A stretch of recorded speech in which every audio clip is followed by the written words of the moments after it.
The Swan, the controversial reality competition series that aired on Fox for 2 seasons in 2004, has not aged well. The series focused solely on female contestants' appearances, subjecting them to multiple plastic surgeries, which culminated in face-offs and a dramatic pageant that, it turns out, at least some of them were unaware of when they signed on. The first episode of Vice's new docuseries Dark Side of Reality TV breaks down some of the problems contestants faced on the makeover series, from being lured onto the show under false pretenses to feeling pressured to go under the knife more than they wanted. "I was a bit queasy watching what they were going through," Michael Addis, a producer on the show, said. "I remember joking with other producers at the time, well, there's a circle of hell that we're going to be in because of producing this show." The women told Vice they had been promised 3 months in Los Angeles, where they would have access to top-notch therapists, personal trainers, and life coaches, as well as plastic surgery. Season 1 contestant Cindy Engel was so excited about the potential impact on her life. "We weren't focusing on our outer selves," she said. "We would spend the time thinking about our inner self, who we are, who we want to be, and how we want to succeed and reach those goals."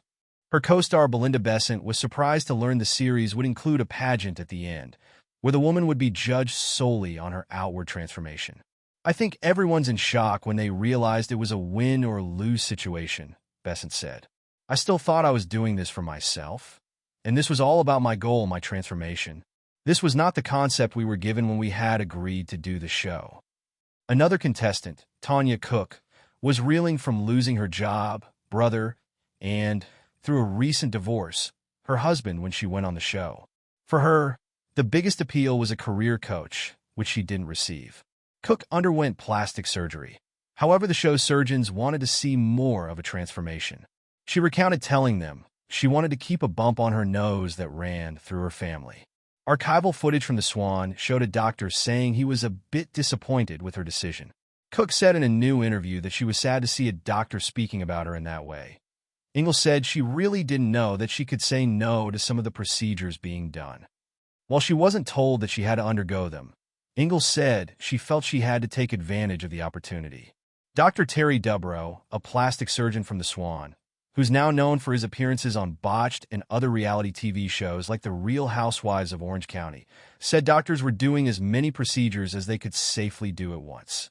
"Even though it was gloriously interesting and exciting and fun, it was exhausting," Dubrow said. "I think in the 2 weeks of everyday surgery that we did something like 200 plastic surgery operations on these patients. That was more than what a typical plastic surgeon would do in an entire year." After their surgeries, the women were quickly sent to the gym, and the docuseries shows footage of them working out with bandages on. Looking back, the contestants recalled being in excruciating pain. In the years after The Swan, the women discovered that a significant amount of their transformation required costly upkeep they were responsible for paying. Engel spent $10,000 to repair a breast implant that popped and deflated.